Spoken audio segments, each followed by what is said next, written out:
What's up guys, welcome back to the channel. Thanks for clicking. Today I'm going to talk about some sketchy items both listed on Facebook and offered to me from people on Facebook. You guys saw my scam video a couple years ago. If not, I'll leave a link in the description below. Let me just preface that these aren't necessarily all scams. So in this video, I'll start with an interaction I had with the guy that offered me a fake Hublot. Second, a guy that offered me a very questionable sub. Third, a guy that had a obviously fake sub for sale. And then finally, I'll wrap up the video comparing a fake sub with a real sub that I have side by side. Shout out to Matt. Thanks so much for letting me borrow the watch for this video. So with that, let's jump right into it. So we'll start with the guy that offers me a fake Hublot. He messages me on an ad that I have listing a Daytona for sale. He starts by asking me if I'll take a Hublot in for trade. Doesn't have the pictures available, says he'll send it to me when he gets home. I want to get an idea of what he thinks the trade difference is, just to get his idea of what he thinks his watch is worth. He says MSRP is $29K.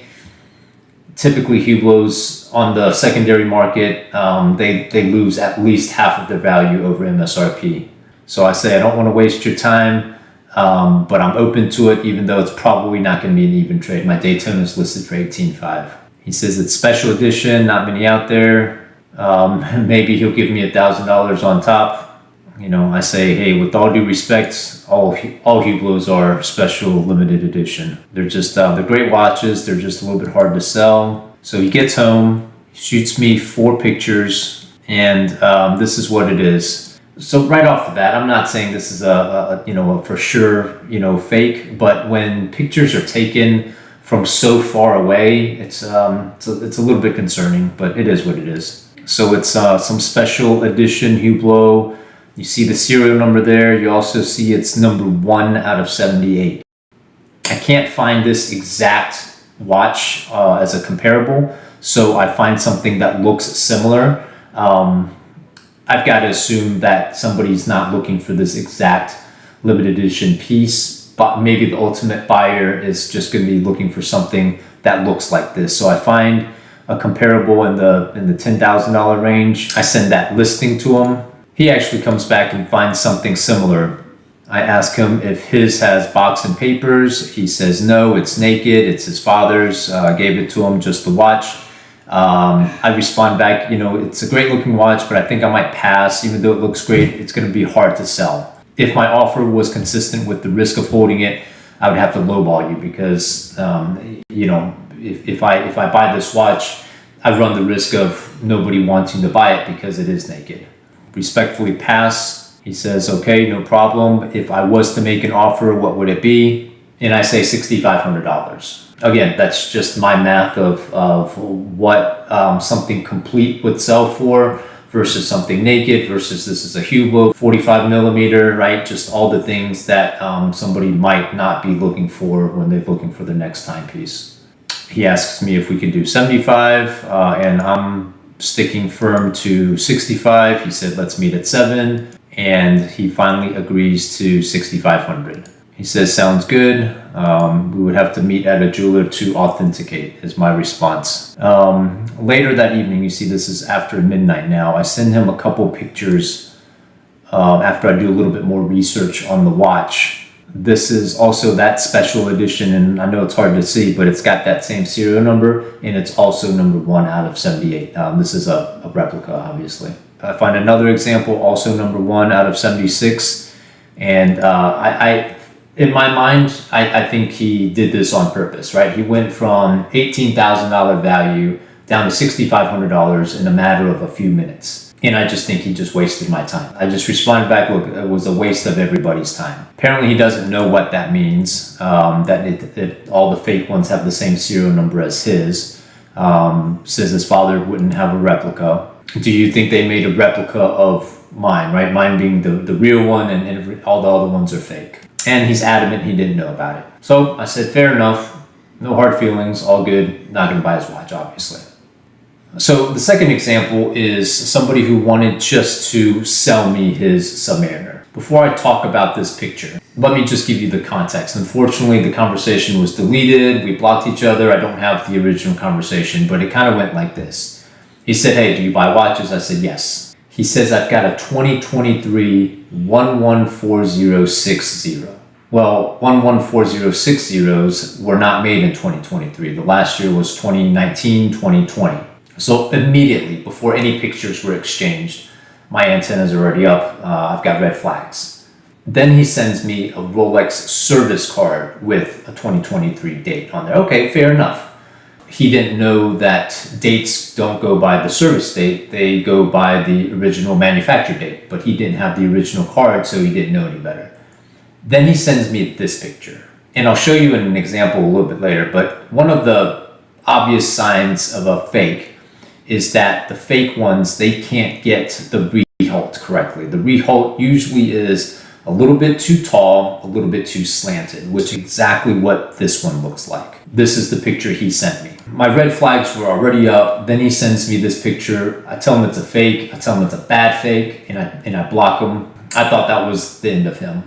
He goes online and he posts, does anyone know me and has anyone ever dealt with me? And then he posts a different picture of his watch, one that looks real, right? I can't see the serial numbers here in the rehault. The rehault doesn't look big. It doesn't look slanted. If he would have started with this picture, I would have assumed that it was a real one. Buyer beware, you post all this stuff online. Granted, I had already blocked him. I didn't see any of this stuff. One of my buddies sends me these screenshots, and so I unblock him so I can respond back to his thread. And my first response was, let's show the first picture that you sent me, not the one here where he's showing the watch outside. And so I posted it. And here's the original picture he sent me again. So looking back, I am not positive that this is a fake one. Just looking at his picture, the rehault angle seems to be all off. I took another picture of another 116613, the blue and the gold version, same watch, same dimension, same everything. And I tried to get it at exactly the same angle as his, right? If you notice at the 12 o'clock position, you can barely see the Rolex crown and it's at a certain angle. I tried to get that at the same angle on my picture, the blue one, just to see if I could see the serial number still at the 6 o'clock position. Even with this picture, I'm not convinced whether his is real or fake. It looks like the angles are similar between the two watches, but in my opinion, and maybe it's the lighting, I don't know, maybe it's because my radar was already going off based on what he told me, the rehault still seems a little bit funny to me. Let me know in the comments what you think. Maybe I made a mistake. But either way, I'm not apologizing because he still decided he wanted to go online and blast me, so it is what it is. All right, so this third example is somebody posted on Facebook Marketplace a Hulk that he is listing for $5,500, right? So kind of in that range where it's not authentic. It should be, 18 grand if it was authentic, but it's not a fake either because fakes are, a few $100s. The good ones maybe $1,000, right? So $5,500, kind of a weird price point. So I messaged him and I asked him to take some zoomed in pictures. And his response was, well, it's a clone, but I'm asking $500 to $1,000 for it. Now, it's not a high-end clone. This one's actually a really bad clone, and you can tell by the rehault, you can tell by the color of the dial, you can tell that the box isn't correct. The card is a new style card, which isn't consistent with the watch that was discontinued in 2019, bled into 2020. So everything is wrong with this watch. Eventually, he takes this watch offline, and it's no longer available, so good for him. Hopefully it didn't sell. So finally, I want to do a comparison of a fake Hulk next to a real Hulk. Thanks again, Matt, for letting me borrow your watch. But with that, let's dive right into the comparison. So I think it's real obvious which one is the real one and which one is the replica. The replica, I'm just going to call it the fake one. The fake one is this one on my left, and this one on my right is the real one.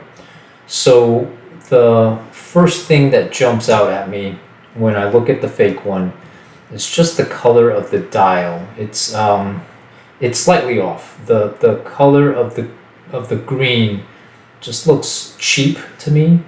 The font doesn't pop out like the real one does. It's crisp, it's clear, it's contrasted well from the green dial. The next thing that kind of pops out at me is the date window. The numbers just don't look centered, they just don't look good. So those are the two main things that pop out at me. If we look at it a little bit more closely, there's a crown at the 6 o'clock between Swiss and Made. So these 116610 reference numbers, we should know that they don't have a crown, right? And obviously the real Hulk does not. Only after 2020, the 126610 reference numbers, Rolex started introducing the crown on most of these sport models. Again, looking a little bit closer, the Rehult is way off on the fake one. It's just way too high, and it looks also more slanted than it should be. The real one is a little bit lower. It's slightly slanted. I don't think it's quite vertical, but even if we're looking at the fake one straight on, I can see more of the Rehult than I should be able to. And then if we talk about fit and finish, the bracelet is actually okay. Obviously there's a little bit more play than there should be on the real one, a little bit, but overall pretty tight. Winding this thing was also kind of a dead giveaway.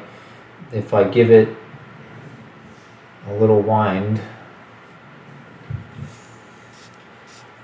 I don't know if you hear that or not.